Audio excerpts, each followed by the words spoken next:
자, 오늘 희망의 복음 요한복음 3장 16절 오늘 두 번째입니다. 세상에 오신 하나님의 아들, 이런 제목 말씀을 드립니다. 자, 우리 이 찬양을 두 번 하고 말씀을 듣겠습니다.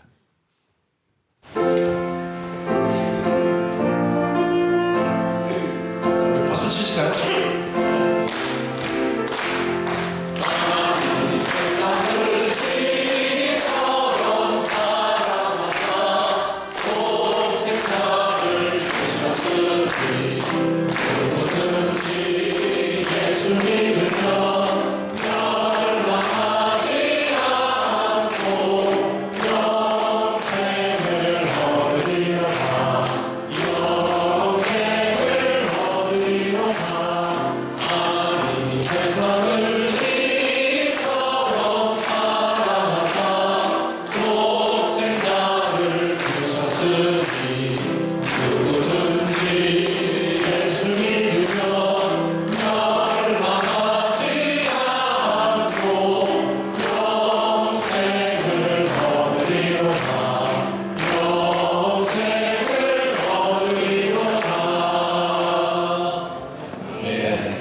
한 주간 설거지 하시다가 밥 하시다가 이 찬양을 하십시오. 그리고 운전하시는 분 운전하시다가 하나님이 세상을 이처럼 아시겠죠? 네 분만 하시겠다고 하셨습니다. 네 분만. 자, 이건요, 이거 몸에다가 이렇게 확 이렇게 육화를 시켜야 됩니다. 자, 이 말씀은 복음입니다. 복음. 자, 복음은 우리에게 희망을 줍니다. 자, 복음은 우리에게 희망입니다. 자, 왜? 여러분, 왜 복음이 우리에게 희망이 될까요? 자, 복음이 무슨 말입니까? 복음은 굿뉴스입니다. 굿뉴스. 복음은 좋은 소식, 기쁜 소식입니다. 자, 성경에서 말하는 복음이 무엇이기에 우리에게 기쁜 소식이 될까요? 구원의 소식이기 때문입니다. 여러분, 절망에 호덕이는 사람, 절망의 늪에 빠진 사람에게 가장 필요한 것이 뭘까요? 누군가 손을 내미는 것입니다. 손을 내밀고 잡아주는 것입니다. 자, 구원은 모든 인간에게 가장 필요한 것입니다. 왜냐하면 모든 인간은 절망의 늪에 빠져있기 때문입니다. 자, 그러면 이 복음, 자, 복음의 내용이 구체적으로 뭔지를 우리가 잘 명쾌하게, 명확하게 알아야 합니다. 자, 복음하면 두 가지 꼭 알아야 됩니다. 자, 첫 번째는 복음은 죄로 인해서 하나님의 진노, 죄가 불러들이는 하나님의 진노에서 우리를 구출하셨기 때문에, 자, 복음은 뭘 이야기하느냐? 죄는 하나님과 우리의 관계를 끊었습니다. 죄는 하나님의 진노를 불러들입니다. 그 하나님의 진노는 무시무시합니다. 그 진노는 우리를 고통과 아픔과, 자, 이런 굉장한 아픔을 우리에게 줍니다. 자, 이 하나님의 진노로부터 우리를 구출했다. 이것이 바로 복음의 내용입니다. 자, 그러면 어떻게 해서 우리가 그 진노에서 벗어날 수 있었느냐?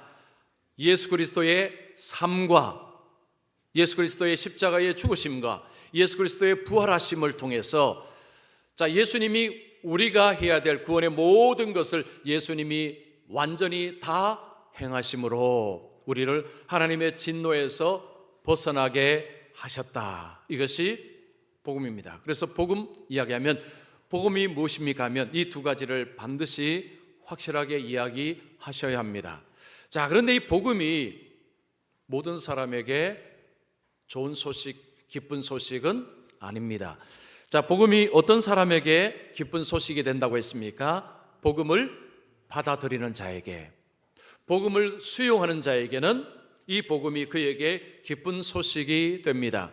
그러나 복음을 거절하는 사람에게는 그에게는 아무런 의미가 없는 것입니다. 자, 그러면 복음을 수용한다, 복음을 받아들인다는 것이 뭘 의미하는 것입니까? 자, 복음을 받아들인다는 것은 예수님만을 의지함으로, 예수님만을 신뢰함으로 하나님과의 나와의 관계가 회복이 되었다라는 것을 믿는 것입니다. 예수님으로만 하나님과 나와의 관계가 회복이 되고 하나님 앞에 받아들여진다라는 것을 믿고 예수님께만 희망을 걸고 예수님께만 희망을 두고 삶을 살아가는 것입니다. 예수님이 나의 삶의 주인이시요 예수님이 나의 삶의 구원자이심을 믿고 그 예수님을 의지하고 살아가는 것, 이것이 바로 복음을 수용하는 것입니다. 성경은 바로 이것을 이야기합니다. 이 복음을 이야기합니다. 그런데 특별히 요한복음 3장 16절은 이 한 절 안에 복음이 녹아져 있습니다. 그래서 마틴 루터는 이 요한복음 3장 16절을 작은 복음, 복음서 안에 복음, 복음 안에 복음이라 불렀습니다. 복음을 잘 압축을 해놓은 것입니다. 자, 예수를 믿는 저와 여러분, 요한복음 3장 16절은 우리가 익히 잘 알고 있어야 됩니다. 지난주에 하나님이 세상을 이처럼 사랑하사를 가지고 하나님의 놀라운 사랑을 말씀을 드렸습니다.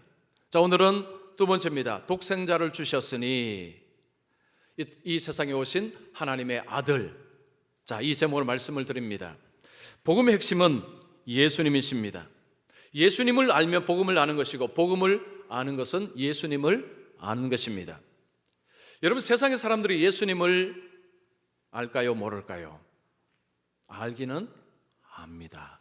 그러나 피상적으로만 압니다. 자, 세상이 예수님을 안다고 할 때 예수님의 이름을 들어봤다는 것입니다. 어떤 사람은 예수님의 말씀을 약간 이야기하기도 합니다.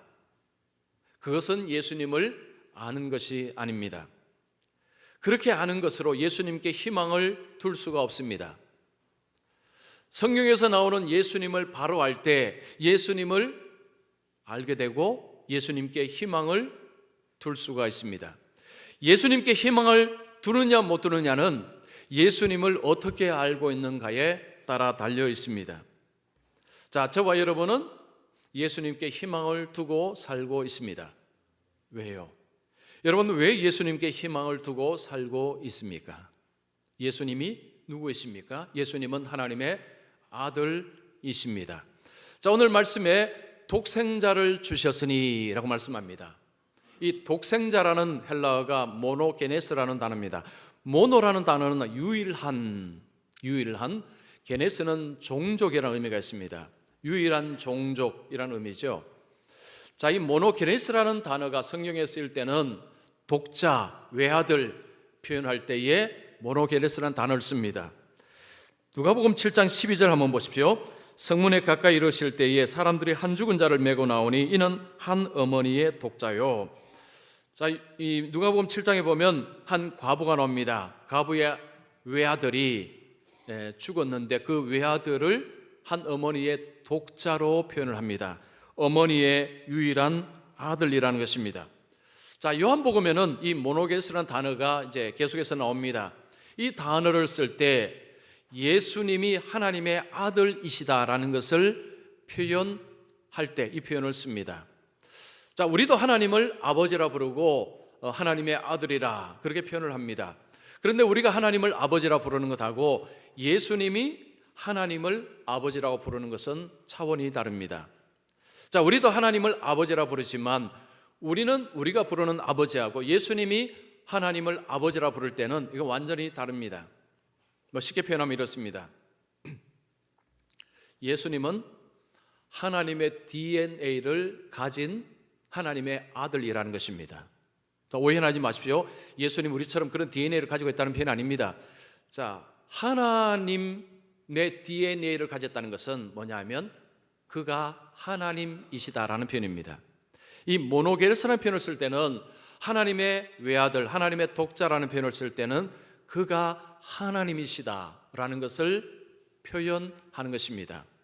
자, 예수님은 무한한 지혜를 가지고 계시고 예수님은 영원한 분이시다라는 의미가 모노게니스라는 단어에 들어있다는 것입니다. 예수님께서 이런 말씀을 하실 때에 유대인들은 예수님을 돌로 쳐서 죽이려고 했습니다. 자, 요한복음 5장 18절 보십시오. 유대인들이 이로 말미암아 더욱 예수를 죽이고자 하니 이는 안식일을 범할 뿐만 아니라 하나님을 자기와 자기의 친아버지라 하여 자기를 하나님과 동등으로 삼으심이러라. 자, 무리에게 예수님께서 자기를 하나님의 아들로 지칭을 하실 때 무리들은 그 말을 알아들었습니다. 그러면 자기가 하나님이단 말이냐? 신성 모독이라 하면서 예수님을 돌로 쳐서 죽이려고 했습니다. 자, 예수님의 동시대 사람들은 두 부류로 나눴습니다. 예수님의 말씀, 예수님의 사역을 보고 이분은 하나님이시다라고 그 앞에 무릎을 꿇은 사람들이 있었고, 그것을 봐도 예수님을 하나님으로 인정하기를 싫어한 사람들이 있었습니다. 지금도 마찬가지입니다. 지금도 역사는 둘로 나눕니다. 예수님을 하나님으로, 하나님의 아들로 그렇게 경배하는 사람들이 있고, 또 한편의 사람들은 예수는 하나님이 아니다라고 거절하는 사람들이 있습니다. 지금도 역사는 두 부류로, 사람들은 두 부류로 나누어져 있습니다. 어떤 학자가 예수 믿지 않는 사람들 대상으로 이런 이야기를 했습니다. 예수님은 이 땅에 오셔서 병자들을 고치시고 죄인들을 끌어안으시고 가난한 자를 돌보시고 어린아이들을 품에 안으시고 예수님은 이런 삶을 사셨습니다. 그런데 그 예수님이 자신을 하나님이라고 주장했습니다. 여러분, 이 예수님이 거짓말장애입니까? 그러자 모두가 아니요라고 했습니다. 예수님은 거짓말장애가 아닙니다. 다시 물었습니다. 자, 예수님은 자신을 하나님이라고 했는데 그러면 예수님은 정신병자입니까? 그러자 다들 아니요, 예수님은 정신병자가 아닙니다라고 했습니다. 질문을 하나 더 던졌습니다. 자, 예수님은 자신을 하나님이라고 했는데 그러면 당신은 예수님이 하나님이라고 생각하십니까? 그러자 대답이 확 달라졌습니다. 아니요, 그는 하나님이 아닙니다. 자, 첫 번째, 두 번째 질문에 논리적으로 가면 뭐라고 대답해야 됩니까? 예수님은 하나님이 맞습니다라고 대답하는 것이 논리적으로 맞습니다. 그런데 이렇게 오다가 갑자기 핑 털어버렸어요. 논리적인 모순입니다. 자, 사람들은 예수님을 하나님의 아들로 인정하는 것을 굉장히 싫어합니다. 사람들이 예수님을 하나님의 아들로 인정하든 하지 않든 예수님은 하나님의 아들이십니다. 자, 우리가 예수님께 희망을 둘 수 있는 가장 큰 근거는 예수님이 하나님의 아들이시기 때문입니다. 자, 그런데 예수님께서 하나님의 아들이신데 그냥 하나님의 아들이시기 때문에 희망을 둔다? 약합니다. 다른 이유가 있어야 됩니다. 자, 이 땅에 오신 예수님을 보게 되면 그래, 예수님께 희망을 둘 수 있겠다. 근거가 크게 두 가지입니다. 자, 첫 번째, 예수님이 세상 죄를 지고 가는 어린 양으로 오셨기 때문입니다. 여러분, 예수님은 하나님의 아들이신데 예수님이 이 땅에 왕으로 군림하러 오시지 않았습니다. 예수님은 이 땅에 세상 죄를 지고 가는 어린 양으로 예수님이 오셨습니다. 요한복음 1장 29절을 보십시오. 보라, 세상 죄를 지고 가는 하나님의 어린 양이로다. 세례 요한이 무리들에게 예수님을 가르치며 한 표현입니다. 무리들이 세례 요한께 왔습니다. 어떤 사람들은 세례 요한을 당신이 메시아다라고 할 때에 나는 메시아가 아니라고 했습니다. 나는 메시아를 예비하는 자일 뿐이다. 예수님께 세례를 받으러 오는 예수님을 가리키며 저분이 세상 죄를 지고 가는 하나님의 어린 양이라고 세례 요한이 그렇게 이야기를 했습니다.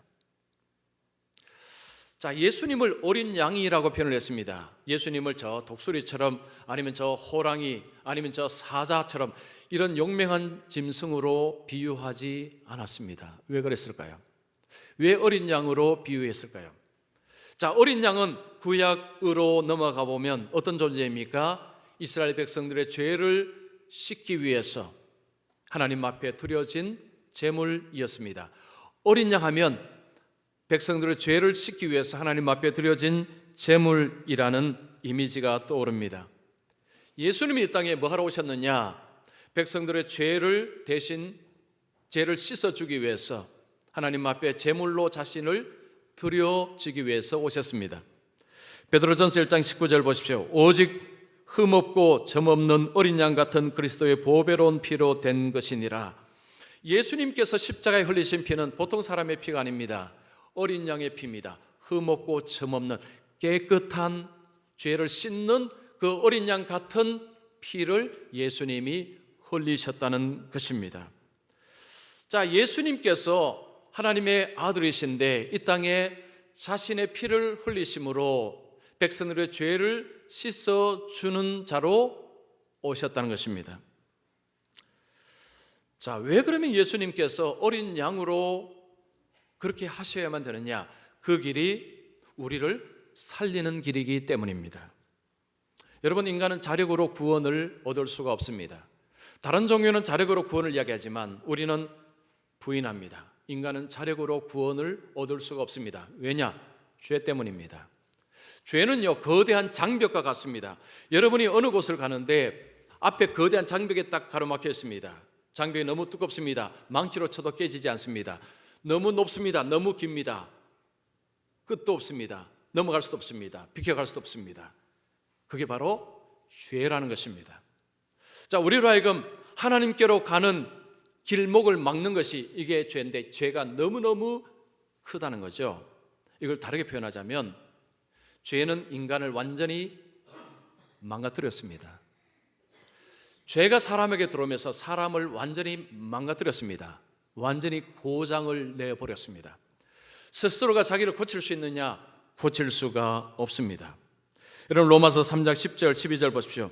의인은 없나니 하나도 없으며 깨닫는 자도 없고 하나님을 찾는 자도 없고 다 치우쳐 함께 무익하게 되고 선을 행하는 자는 없나니 하나도 없도다. 저기 보면 하나도 없도다.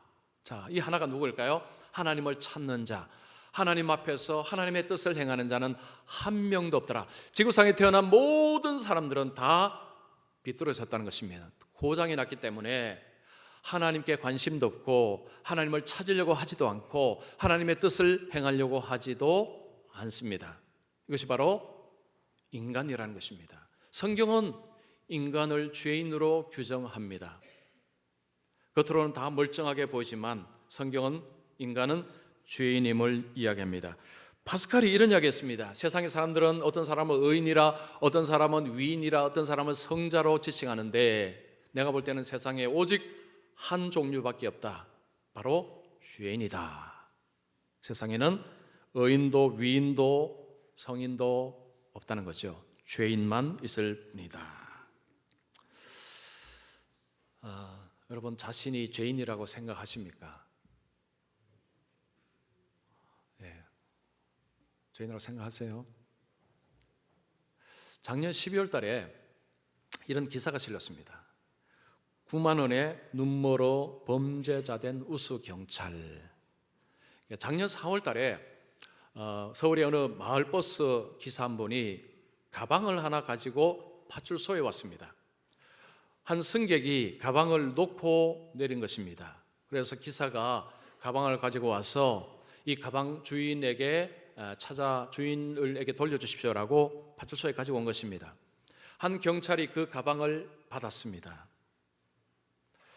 가방을 이렇게 열어보니까 주인에 대한 주인 인적사항 이런 것들이 있어서 연락을 했습니다. 그래서 가방 주인이 파출소에 왔습니다.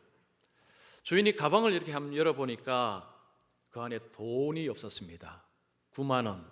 그래서 경찰들에게 말합니다. 9만 원이 없어졌으니 이 돈을 훔친 사람을 좀 찾아주십시오. 범죄자를 좀 찾아달라는 거죠. 그 파출소 안에는 CCTV가 있습니다. 그래서 경찰들이요, CCTV를 열심히 돌려서 봤습니다. 보다가 깜짝 놀랐습니다. 누가 그 돈을 훔쳤느냐? 동료 경찰이 그 돈을 주머니에 슬쩍 한 것입니다. 그 경찰이 누구냐? 그 가방을 받았던 사람, 말버스 기사에게 받았던 사람이 그걸 받아서는 인적사항을 찾는다 하면서 안에 돈이 있으니까 다른 동료들 보지 않는 틈을 이용해서 딱 해서 주머니에 딱 넣은 것입니다. 그런데 이게 CCTV에 고스란히 그대로 찍혔습니다. 아니, 그 경찰은 그 안에서 하루 이틀 일한 것도 아닌데 위에 지금 찍고 있다는 것을 몰랐을까요? 그죠? 알면서도 9만 원에 눈이 뒤집힌 것입니다. 자, 그가 이제 자기가 범인한 게 들통났습니다. 나는 우발적이었습니다 라고 했는데 경찰서에서 그를 해임을 하고 그를 고발을 했다고 합니다. 그런데 이분이 경찰청장을 포함해서 표창을 무려 23번이나 받은 우수 경찰이었다고 합니다. 그 우수 경찰이 9만 원의 돈 벌어서, 눈이 멀어서 경찰에 해임되고, 여러분 그의 삶은 엄청나게 망가졌습니다. 자, 이 이야기를 들으시면서 여러분 자신이 보이십니까? 여러분 그 속에 내가 보이십니까? 내가 도둑놈이란 말입니까? 잘 들으십시오. 여러분 사람이요, 엄청나게 착한 일을 하다가 돌아서서 악한 일을 순식간에 합니다. 쉬운 표현 한번 들어볼까요? 자, 여러분 정말 어려운 사람을 위해서 10만 원을 아주 기쁘게 기부를 했습니다. 근데 마트에 가서 장을 보고 거스름돈을 받았는데 나중에 보니까 5천 원이 더 들었어요. 근데 그걸 가지고 그냥 집에 가버렸습니다. 10만 원을 아주 기쁘게 쾌척을 하고 나서 꼭 얼마 되는 5천 원, 그 5천 원을 가지고 집에 가버렸다는 거죠. 이런 경험 있으시죠? 없으시군요. 자, 이럴 때에 자기 자신을 보면서 내가 이런 존재밖에 되지 않는가? 여러분 자신이 너무나 하찮다는 생각을 하게 됩니다. 그렇게 크게 선을 이렇게 행하면서도 돌아서서요, 악을 아주 쉽게, 죄를 쉽게 범할 수 있는 존재가 우리입니다. 저와 여러분입니다. 저는 제가 지금 이렇게 아주 멀쩡하게 쳐다보고 설교를 하지만요, 제가 처음 이제 교육전도 살 때는 쳐다보고 설교 못했습니다. 한 번은요, 제가 이제 교육전도사 때였습니다. 그때는 유초동부를 지도하고 있을 텐데 목사님이 수요일 설교를 하라고 하시는 거예요. 그 말씀 듣자마자 그때부터 가슴이 막 뛰기 시작하고요, 막 긴장이 되기 시작하고, 이걸 어떻게 하나, 하라고 했으니까 이제 순종해야죠. 그래서 열심히 원고를 이렇게 작성을 했습니다. 수요일 날은 순서가 좀 짧기 때문에 설교를 한 40분 정도 하라고 목사님이 하셨습니다. 그래서 한 40분 정도로 생각하고 이렇게 설교를, 이렇게 원고를 이제 준비를 했습니다. 제가 이제 수요일 앞에 딱 설교를 하는데요, 설교를 몇 분만 했느냐? 15분 만에 끝냈습니다. 15분 만에. 40분 해야 되는데 15분 만에 끝내버렸어요. 비결이 뭐냐? 간단합니다. 그냥 읽었습니다. 처음부터 고개 한번 들지 않고 그냥 끝까지 읽었습니다. 여러분 그렇게 읽으면 속도가 빨라질까요? 느려질까요? 빨라집니다. 그래서요, 15분 만에 설교가 땅 끝나버렸어요. 고개를 한 번도 못 들었습니다. 왜 못 들었느냐? 겁이 나서 못 들었습니다. 앞에 원로장로님, 여기 원로장로님, 시무장로님, 권사님들 쫙 앉으시니까요, 겁이 나서 고개를 들 수가 없었습니다. 이런 분들한테 내가 무슨 설교를 하겠느냐? 예수 믿은 지 50년, 40년 장로님, 권사님이신데 이런 분들한테 내가 뭔 설교를 하겠느냐 생각 때문에요, 두려워서 고개를 못 들었습니다. 예배 한 30분 만에 끝나버렸어요. 그래서 밖에 인사하는데도 그때도 고개 못 들었습니다. 손만 이렇게 내밀었습니다. 어떤 분이 나오면서 오늘 예배 일찍 끝나서 좋네 하시는 거예요. 남 속도 모르고. 자, 그런데 제가 지금은 막 쳐다보고 가지 않습니까? 그죠? 눈을 부릅뜨고 하고 있습니다. 자, 이런 변화가 일어난 것은 물론 이제 경륜도 이런저런 이제 경륜 지식 이런 것들이 쌓여졌기 때문이지만 진짜 이유는 따로 있습니다. 제가 이렇게요, 여러분 눈을 쳐다보면서 막 부릅뜨고 할 수 있는 이유는, 제가 이제 지금 담임 목회 만 16년 됐습니다. 제가 담임 목회하면서 사람을 알았습니다. 사람이 어떤 존재인가를 알았어요. 제가 담임 목회하기 전에는 사실 잘 몰랐습니다. 담임 목회를 하면서 사람이 참 불완전하구나. 예수 믿은 지 50년 돼도 문제가 있구나. 장로님이라도, 원로 장로님이라도 문제가 있구나. 겉으로 멀쩡하게 보이도 뒷모습은 다르구나 라는 것을 목회를 통해서 알았기 때문입니다. 그랬어요. 여러분 예수 믿은 지 60년 돼도 복음이 필요합니다. 원로 장로님이 되셔도 복음이 필요합니다. 목사에게도 복음이 필요합니다. 왜냐하면 우리는 모두가 다 앞모습 뒷모습이 다르기 때문입니다.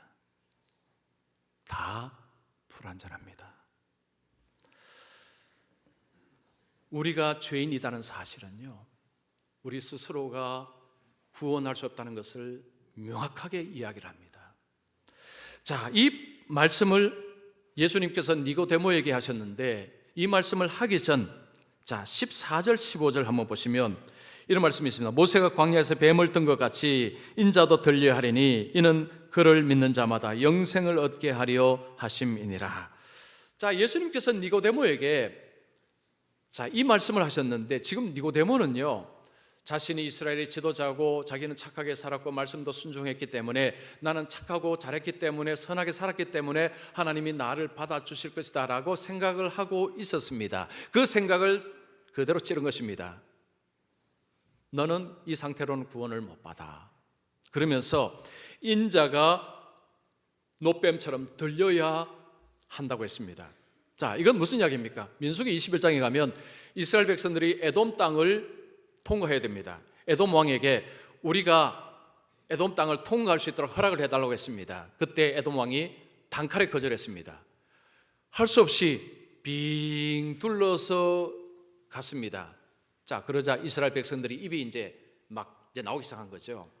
아니, 우리를 왜 이렇게 고생을 시키느냐, 왜 이렇게 힘들게 하느냐, 그 원망 불평하다가 하나님이 불뱀을 보내셨습니다. 불뱀을 통해 많은 사람들이 죽임을 당했습니다. 원망 불평을 하지 말아야 되는데 바로 원망하다가 지금 그 문제가 생긴 것입니다. 늦게 백성들이 깨닫고 하나님 앞에 잘못했습니다라고 하고 모세가 기도할 때 하나님께서 모세에게 노뱀을 만들어서 들어라, 그걸 쳐다보는 자는 살리라고 했습니다. 모세가 노뱀을 만들어서 높이 들었습니다. 지금 불뱀에 물려서 죽어가는 자들이 노뱀을 보고 나서 살았습니다. 예수님이 그것을 말씀합니다. 노뱀을 본 자는 살은 것처럼 인자도, 예수님도 높이 들린다는 거죠. 십자가에 높이 들렸을 때 그 예수를 믿는 자는 살 것이다. 너도 너 힘으로는 구원받지 못한다. 예수님을 통해서만 너는 구원받을 수 있다. 이것은 우리에게도 하시는 말씀입니다. 앞에 제가 질문 드렸죠. 여러분 죄인이십니까? 죄인 한 5번밖에 안 계시네요. 다시 질문하겠습니다. 여러분 죄인이십니까? 그러면 한 가지 꼭 기억하십시오. 나는 내 힘으로 절대 천국 못 간다. 나는 내 힘으로 결코 구원 얻을 수 없다. 하나님은 죄인을 위해서, 저와 여러분을 위해서 예수님을 이 땅에 어린 양으로 보내셨습니다. 예수님께서 십자가에서 어린 양으로 죽으시고 피를 흘리심으로 그 예수님을 믿는 자에게 그 죄가 씻음을 받고 하나님 앞에 받아들여 짐을 받는다는 것입니다. 어떤 분이 이런 이야기 했습니다. 만약 하나님이 우리 죄 가운데 1%만이라도 직접 볼 수 있도록 해주신다면 아마도 숨이 끊어질 것이다.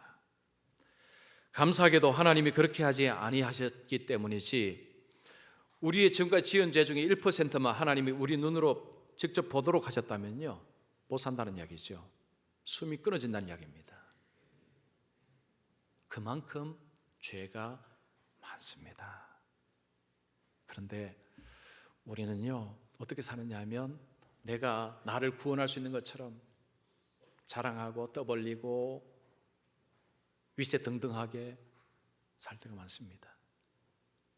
자신이 얼마나 추한 죄인이고 이 죄인을 구원하기 위해서 예수님이 땅에 어린 양으로 오셨다는 것은 까맣게 잊어버리고 마치 내가 나를 구원할 것처럼 막 주장을 하고요, 다른 사람 막 업신여기고 막 함부로 대하고 할 때가 얼마나 많습니까? 우리가 처한 현실을 쉽게 잊어버린 것입니다. 자, 왜 우리가 예수님께 희망을 두고 살아야 됩니까? 나는 절대 구원 못합니다. 나는요, 아무리 애써도, 아무리 애쓰고 힘써도 천국 못 갑니다. 내 힘으로는 결코 구원을 얻을 수 없습니다. 예수님 의로만 가능합니다. 예수님께서 어린 양의 피로 이 땅에 흘려셨기 때문에 그 피를 믿는 자에게만 구원이 주어지기 때문에, 그래서 예수님께 희망을 두지 않고 산다는 것은 너무너무 어리석습니다. 돈에 희망을 두십니까? 자녀에게 희망을 두십니까? 건강에 희망을 두십니까? 권력에 희망을 두십니까? 자기 지식에 희망을 두십니까? 살아보시니까 희망을 걸만합니까? 아니죠. 걸 것이 못 됩니다. 우리의 유일한 희망은 예수 그리스도인 줄 믿습니다. 자, 두 번째 이유입니다. 예수님이 이 세상에서 하나님께 완전히 순종하셨기 때문입니다. 자, 예수님께 희망을 걸 수 있는 것은요, 예수님이 이 땅에 오셔서 100% 아버지께 순종하셨습니다. 예수님의 순종을 이야기할 때에 여러분 빌립보서 2장 8절을 이야기합니다. 자기를 낮추시고 죽기까지 복종하셨으니 곧 십자가에 죽으심이라. 예수님이 십자가에 죽으시면요, 로마 권력에 의해서 죽으신 것이 아닙니다. 예수님이 십자가를 지신 것은 하나님 아버지의 뜻에 순종하심으로 십자가를 지신 것입니다. 이것이 중요합니다. 자, 죽기까지 순종하셨다는 표현을 씁니다.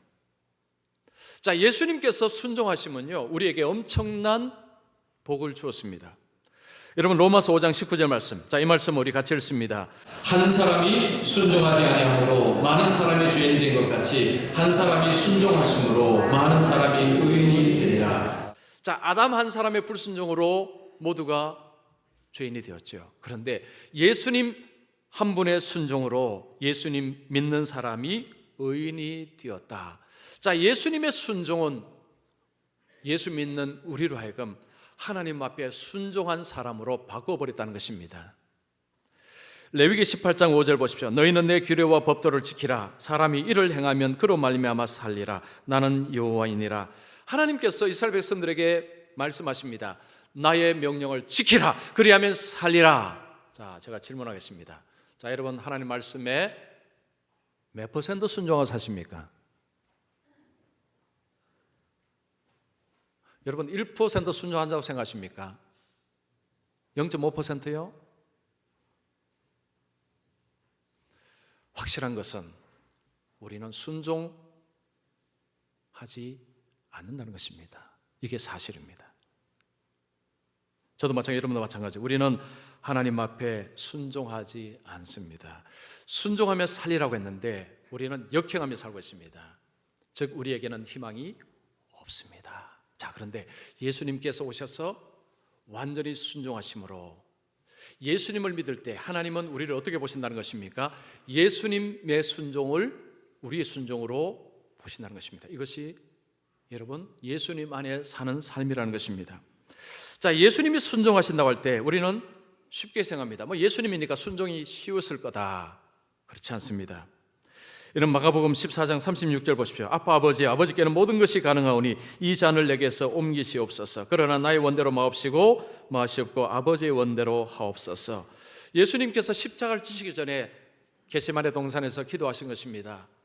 이 잔을 내게서 옮기시옵소서. 이 잔이 무슨 잔입니까? 하나님의 진노의 잔입니다. 예수님이 십자가 지실 때 하나님의 진노가 쏟아부어질 것입니다. 그것이 너무 두렵다는 것입니다. 예수님을 죽음을 두려워하는 두려움이 아닙니다. 그 진노의 잔이 쏟아질 때 하나님과의 관계가 뚝 끊어지기 때문입니다. 예수님과 하나님은 삼위일체 하나님이십니다. 영원토록 사랑과 생명과 은혜의 관계가 삼위일체 하나님이십니다.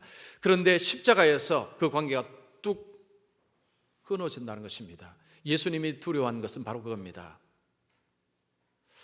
자, 이걸 어떻게 좀 이해할까? 이렇게 한번 생각해 보십시오. 어린아이가 엄마 품속에 늘 있고 그냥 엄마 다리만 잡고 있는 아기를 생각해 보십시오. 근데 갑자기 엄마가 사라졌어요.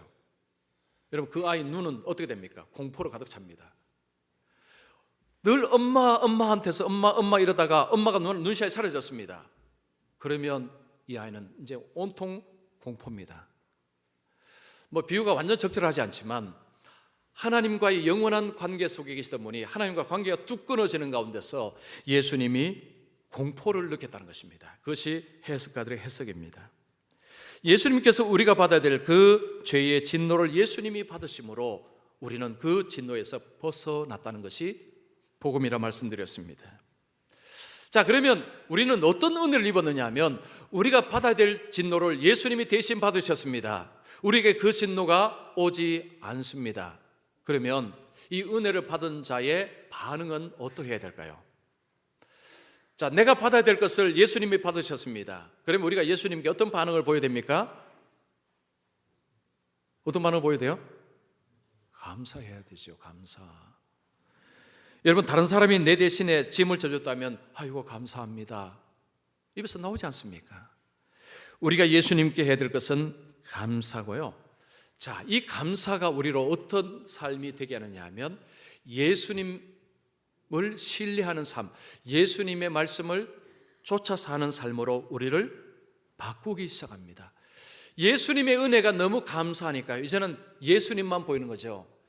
예수님 없이는 저는 안 됩니다, 예수님으로만 됩니다 하니까 예수님만 보입니다.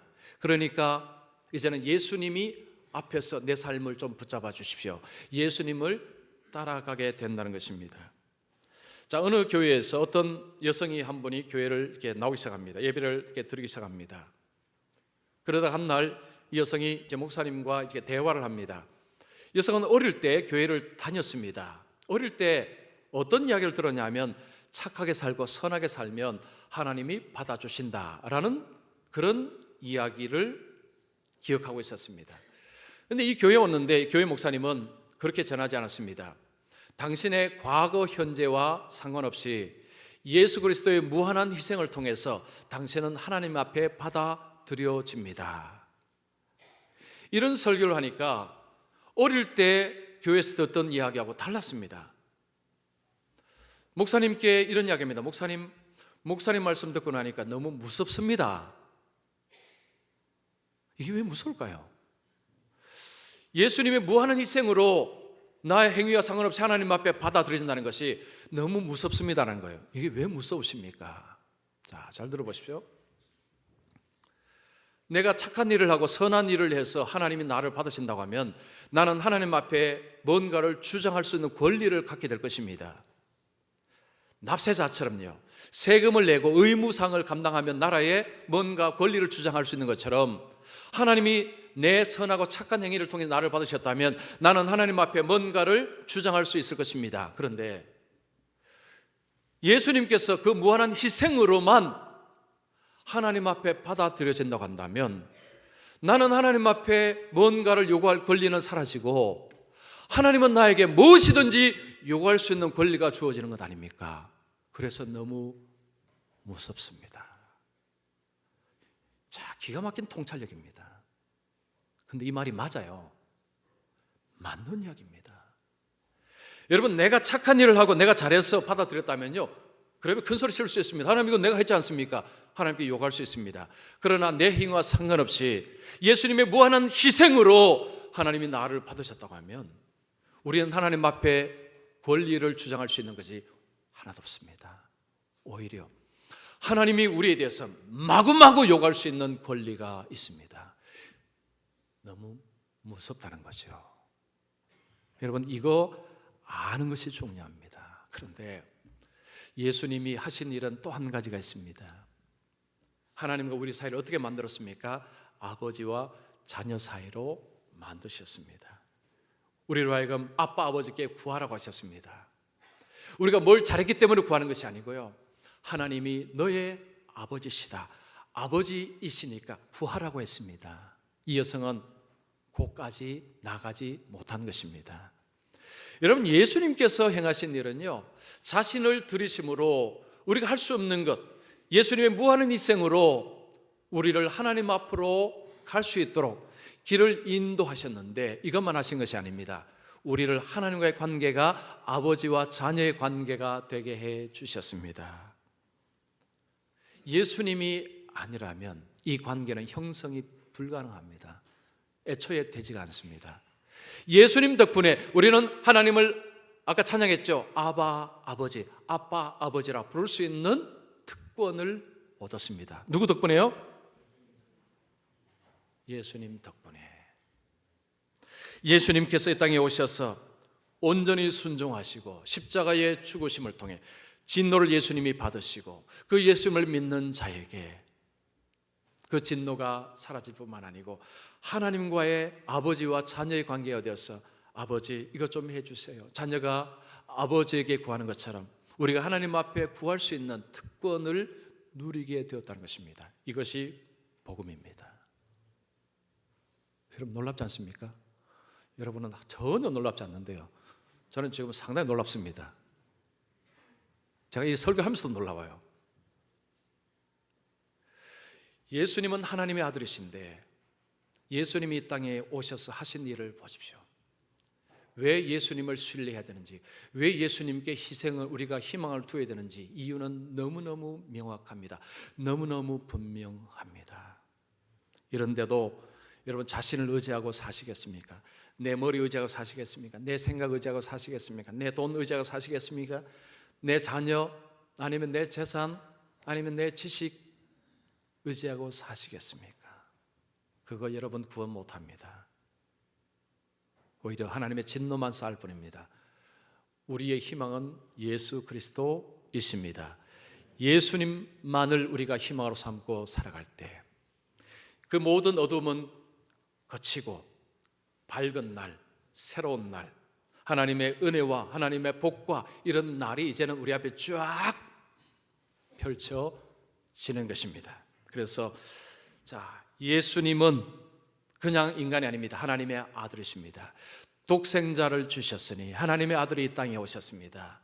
자기를 어린 양으로 내어놓으셨습니다. 온전히 순종하셨습니다. 그 덕분에 우리가 하나님 앞에 의인이 되었고 하나님의 자녀가 되어서 하나님의 복과 은혜를 받는 자가 되었습니다. 저는 오늘 예배하는 모든 분들이 한 번도 빠짐없이 예수님께 희망을 두고 예수님 붙들고 예수님과 함께 살아가셔서 주님이 약속하신 그 엄청난 은혜와 복을 누리시는 분들 되시기를 축원합니다. 우리 한번 같이